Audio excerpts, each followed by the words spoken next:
Jim, last week we talked about havingness, among other things, and today let's talk about what stands in the way from someone having, receiving, creating. Okay, sure.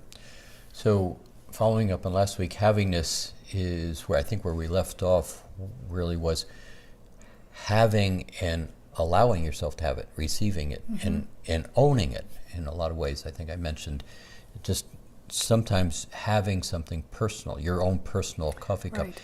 It's not so much a possession, it's a sense of engagement with, a sense of ownership.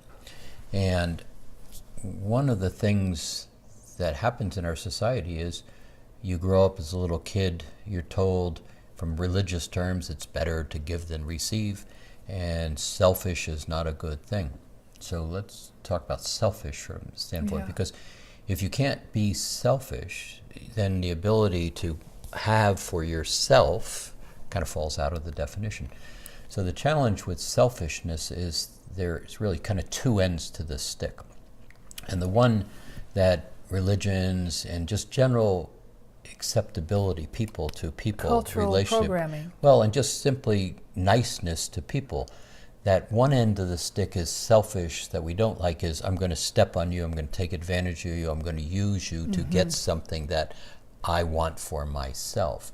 And nobody really likes that except the people that are insecure and basically have to prove to everybody else, look at me, I'm okay, I have the car, I have the suit, I have the trophy husband, wife, and look at me. And that's really a whole level of inadequacy in the person at a pretty fundamental level. The other end of selfish, though, gets talked out of because nobody wants to be selfish like the first end of the stick. And so, but if you think about it, if you can't have for yourself, there's nothing there to give to other people.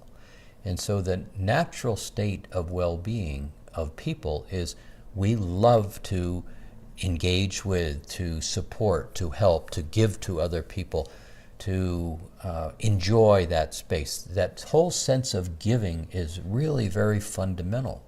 But if it's always giving, there's nothing there to give. After a while, you begin to get resentful and depleted and unhappy. So understanding the side of having for yourself first is really a very important aspect of your own personal growth. So having isn't taking advantage of somebody. Having is simply getting excited about something, creating something. It's very fundamental to creativeness.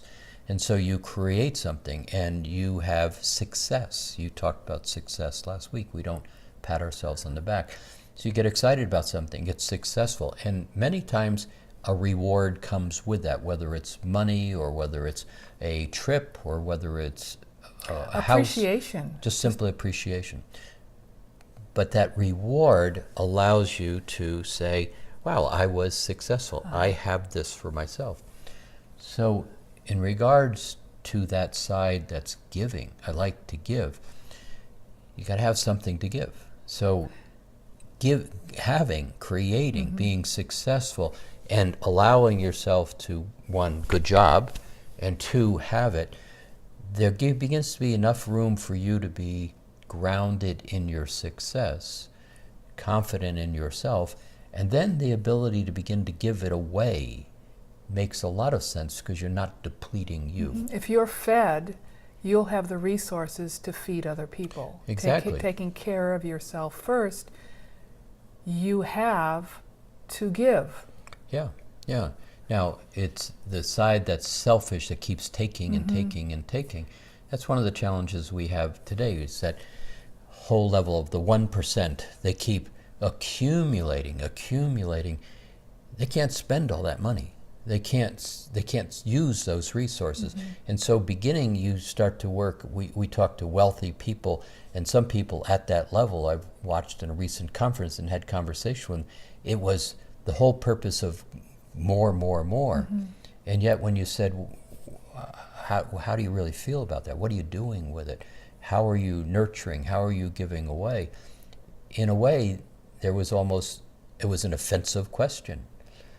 They really are so into, in this particular two people I'm talking about, they were so into accumulating to be seen that they forgot why they accumulate, and they forgot the whole nature of Did they have their joy purpose. in the accumulation, though? They had joy in winning. Aha. They didn't have necessarily joy in accumulation. Interesting. But that level is something that most don't want to be in. I mean, they want to be wealthy and happy, but that's not really wealth or happy. You know, there's another thing. Growing up, I had programming, and I suspect many of us did, that people who had money, people who were rich, whatever that means, they're not good people. Yeah. And so you avoid them, you have a judgment about them, someone who can have, whether that, in whatever way, there was internal judgment against those people growing up. Sure. That I've had to work through. And it's not about the money or the clothes but that programming, because we didn't have, those people who could have wealth were not good. Yeah. Now that's a programming that I think comes at that whole layer where I don't have any resources, I don't know how to get resources, Right. This is my life, why should they have this and I shouldn't? That's a whole process that many people go through. Now, even though I'm talking about these two people that were selfish and were really kind of unhappy in themselves, there are many, many, many people who are extremely well off and love to give. Mm-hmm. And it's in the giving, it's in the philanthropy, it's in the helping. That's who they are morally. And that nature of that person, when we have dinner with them or when we talk to them, they're generally very stable and very present. Grounded. They're in their present space. So, but at the fundamental basis of it, it's around having. And if you can't have and enjoy, then the ability to be stable and present and then creative from your sense of well-being begins to be done. It isn't about money. For example, there's a woman in my dance class who was hit very hard by the 2008 crash. Mm-hmm. And they went from a lot to very little. But she has high havingness, and I can tell because she's joyful. She enjoys her cup of coffee. She enjoys the beauty around her. She enjoys dancing. The havingness isn't about the money or the things. It's about present time. Am I in love with life? I can have this life. Yeah, yeah. Now, where we have kind of talked in the last 2 weeks, it's really about having in regard to being very present and allowing things to come to you. Now, this is the shift. This is a huge transformation. It's not in the having from selfish stepping on people, and it's not from accumulating a lot. It's really from beginning to be very clear about your present time space, stepping out of that third dimensional noise, the push and shove, the competition, the better than, the Joneses type of ideology. This level of where we're playing is one about having, enjoying, being successful, but it's much more about how creation comes about. It's how you start to recognize that holding a present time alignment and intending and allowing, intending and holding my attention on my intention, law of attraction, is flawless.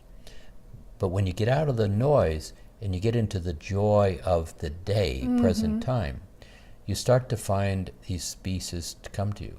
And in my reality, your reality, we talk about this often, and many of the people playing in Mastering Alchemy, that sense of recognizing everything comes to me.